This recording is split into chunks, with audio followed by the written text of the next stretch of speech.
Greetings and salutations, friends, and welcome to some more Fights in World with Mr. Adrian. Today, we're in this beauty. I don't give this thing nearly enough love, so I thought I'd take her up for a quick jaunt somewhere interesting. But I couldn't find anywhere interesting, so we're in Australia. Haha, kidding.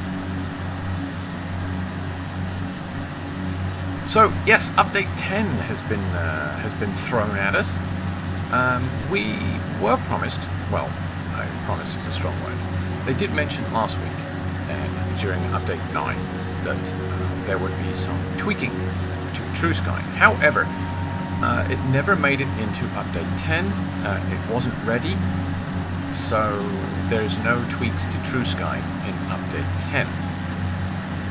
What it does bring us is on all aircraft, we've got some cockpit lighting improvements.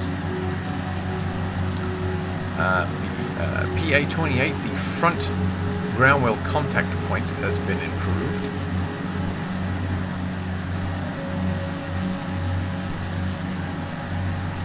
And it looks like I'm still climbing.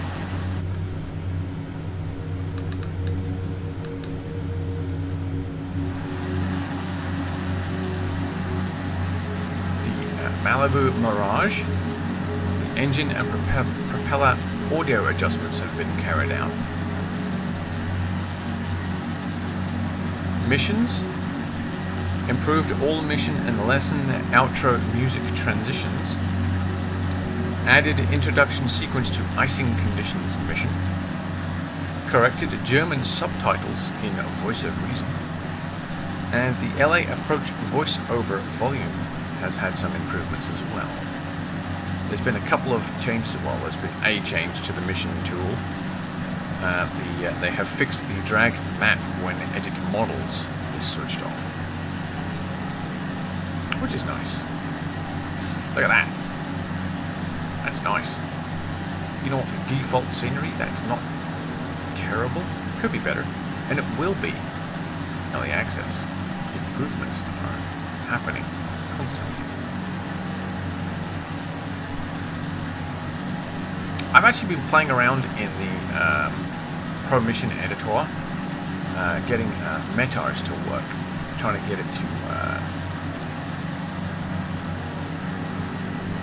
trying to get the weather to change as you fly around. It's been interesting. I don't think you can do it with TrueSky turned on at the moment.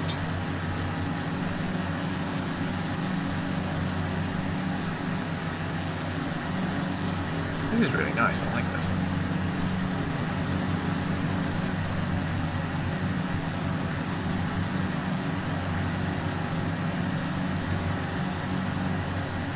So, where am I flying? I kind of gave you a clue. Well, my brakes are on. Hopefully that didn't make any kind of change to the way the aircraft is going to handle. That'd be hilarious if it did. Yes, so I'm in Australia. I'm actually flying, or I flew out of, and I'll be returning to a little place called Darwin. Darwin is part of the Northern Territory. The Aboriginal people of the Larrakia language group are the traditional custodians and the first inhabitants of the Greater Darwin area. They had trade routes with Southeast Asia and imported goods from as far afield as South and Western Australia. Established songlines penetrated throughout the country, allowing stories and histories to be told and retold along those routes. The extent of shared songlines and history of multiple clan groups within this area is still contestable. The Dutch visited Australia's northern coastline in the 1600s and landed on the Tiwi Islands, only to be repelled by the Tiwi people. The Dutch actually created the first European maps of the area. This accounts for the Dutch names in the area such as Arnhem and Boot. The first British person to see Darwin Harbour appears to have been Lieutenant John Lord Stokes of the HMS Beagle on the 9th of September 1839. The ship's captain, Commander John Clements Wickham, named the port after Charles Darwin, the British naturalist who had accompanied them on a previous voyage. In the 1880s, the Australia Overland Telegraph Company were digging holes for, well, obviously telegraph poles, and discovered some gold, which spawned quite an extensive gold rush, which boosted the colony's development. Darwin became the city's official name in 1911. Being where it's located, Darwin played a part in World War II. Around 10,000 Australian and other Allied troops arrived in Darwin at the outset of World War II. On the 19th of February 1942, at around 10 o'clock in the morning, 188 Japanese warplanes attacked Darwin in 2 waves. It was the same fleet that bombed Pearl Harbor, though a considerably larger number of bombs were dropped on Darwin than Pearl Harbor. The attack killed at least 243 people and caused immense damage to the town, airfields and aircraft that were stationed there. These were by far the most serious attacks on Australia in time of war, in terms of fatalities and damage. In 1974, Darwin was struck by Cyclone Tracy, which killed 71 people and destroyed over 70% of the town's buildings, including many of the old stone structures. The climate there actually seems quite pleasant, to be honest. The average high in January is 31.8. The average low is 24.8. In the summer, July, it's around 30. And the average low is around 90. Remember, it's inverted over there because they're south of the pole. South of the equator. Of course, all those temperatures are in Celsius, not Fahrenheit. During the winter, summer, whatever, June, July, it doesn't really rain a lot. Of course, during the winter or summer or whatever the heck, it rains quite a bit. An average of about, January, the average number of rainy days in January is around 21. Woof. Okay, it gets wet in the winter, or summer, or whatever. I don't know, it's too confusing.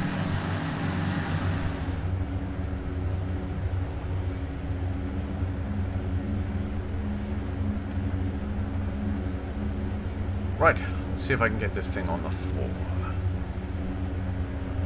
Now, I was picking up a bit of crosswind when I took off, so this is going to be interesting. I think interesting is the word.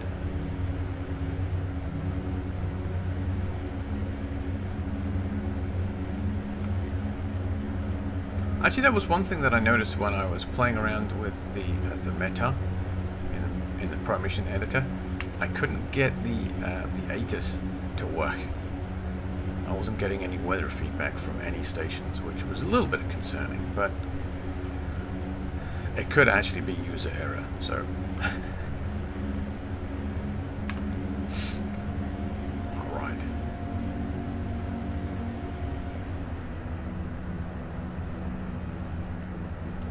Bring some flaps, some gear, because this one actually has retractable landing gear. Some more throttle. There's the runway. Man, this thing handles so differently from the other aircraft. Oh, I love the way the shadows play on the cockpit like that and don't destroy my frame rate.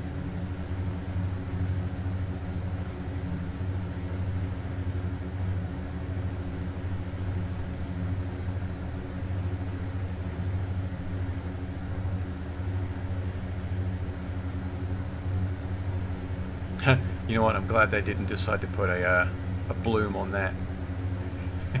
Imagine how annoying it would be if the sun was directly behind you and reflecting off of those LCDs.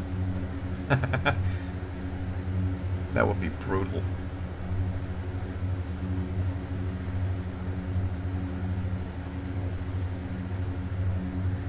So this is actually Darwin International. There is ILS frequencies here, but I don't have them plugged into the navigation, so this is a VFR approach.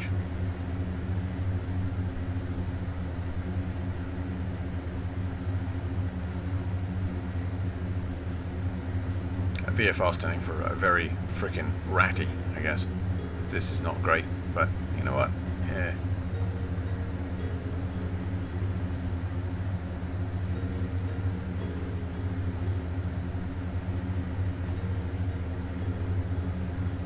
Keep an eye on my airspeed and my VSI, which is not difficult.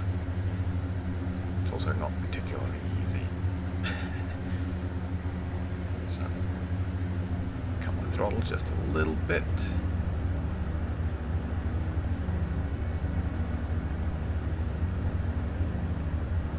Oh, shadow, left side. Look at that, very nice.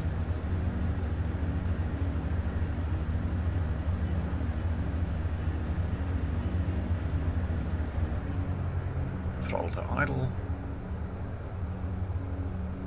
And keep her off the runway as long as possible.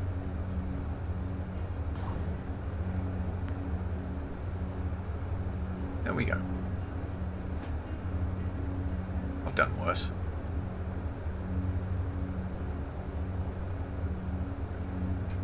Right.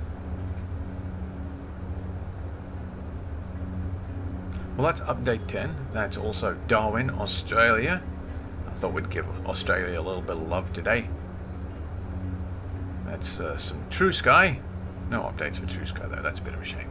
Although that does mean update 11 is going to be far more exciting. Well, at least I think so.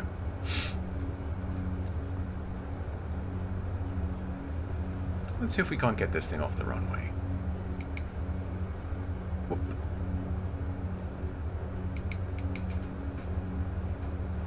Oi, oi, no diff brakes. I really hope they fix that.